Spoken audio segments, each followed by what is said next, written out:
Hello everyone, my name is Talon and hopefully you enjoyed that introduction clip. I'd been thinking about making little highlight reels and things of that sort for a long time now at the beginning of my videos, and I really think that they're coming together quite nicely. I did a similar thing during my Nusha guide, and I really enjoy making them, especially with the little timings that I can create with the music. But at the same time, the introduction clip is relative to what we're going to be talking about today. Is Shaman still overpowered? One of the most popular videos on my channel is titled, "Is Shaman still OP?"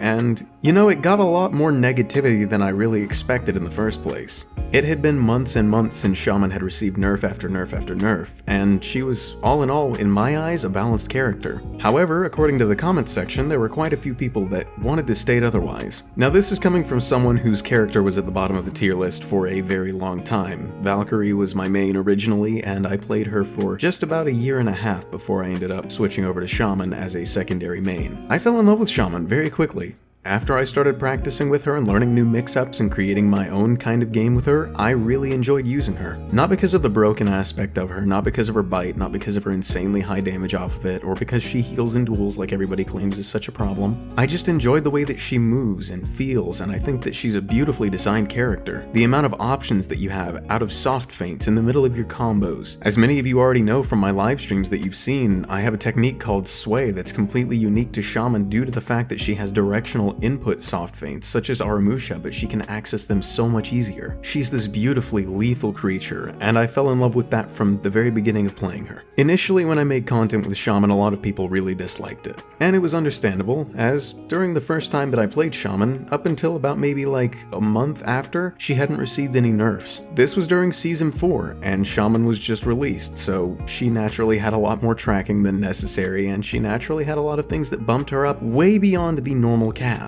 This was before the time of reworks that happened in Season 5, so initially nobody had any hope of their character ever becoming anything like Shaman. Shaman was a nightmare on the battlefield, and no other character could compare to her at the time. Gladiator had a fast zone. Shinobi was extra safe, even though he had a low health pool at the time before his buff, and the rest of the original cast was left in the dust. This garnered a lot of hate for Shaman, and for the people that are new to the game and they don't see her as much of a problem, it's very confusing to see such a hatred towards the character, especially when she's probably their first main in some instances. I can see why you wouldn't like a certain aspect of a character, and I can understand that completely, but I can't understand disliking the entirety of a character. I think what it stems from is people just not liking losing to a small forest midget. I think it might be a mentality thing. You're playing a game full of brolic, armored knights, massive, muscular Vikings, and tactical genius weeaboos, and yet here comes this crazy, out-of-the-woods woman to come and bite your neck. Hearing it out loud and not reading it on paper really does put it into perspective just how ridiculous her addition into the game was. However,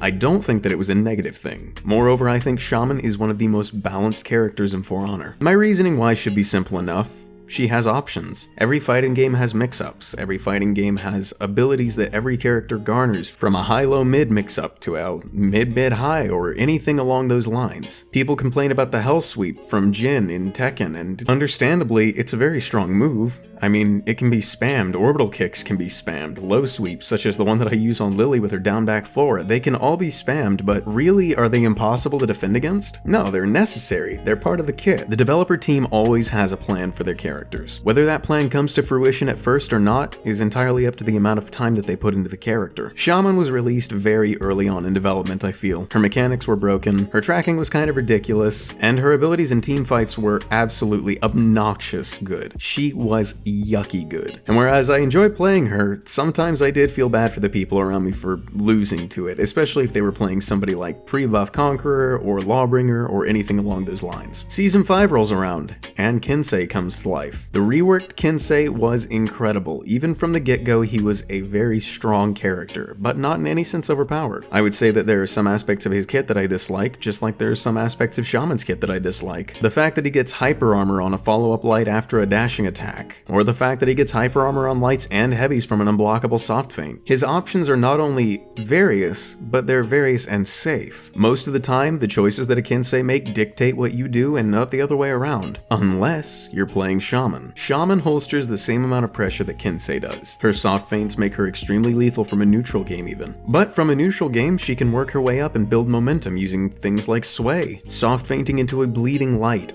automatically gives you pressure on your opponent. Whether they decide to put pressure on of their own or back away and try to retreat dictates how the outcome will turn out. People have claimed in the past that Kensei is the most balanced character in For Honor, and I beg to differ. I think that Shaman very well might be. Shaman has no hyper armor on any of her moves, she can be knocked out of her bite, her entire kit revolves around personal control and the knowledge of teammates in order to help you get stronger with her. Granted, her bite can be strong, but at the same time, it can be avoided and countered. Some people have stated that there needs to be a damage nerf to it, and I kind of agree. Maybe drop it not by 10, but by 5. And there's also people that have stated that the bite also needs a nerf in the stamina department, whereas I don't agree with this. I do understand the position, and I understand where you're coming from. But I think that Shaman is possibly the best designed character in For Honor, whether it be style-wise, because of her incredible customization options, the many different faces, face paints, colors, all of the different hairstyles, axes, or it be because of her kit, with her dashing heavies, her side feints into top, her top feints into sides. Shaman's kit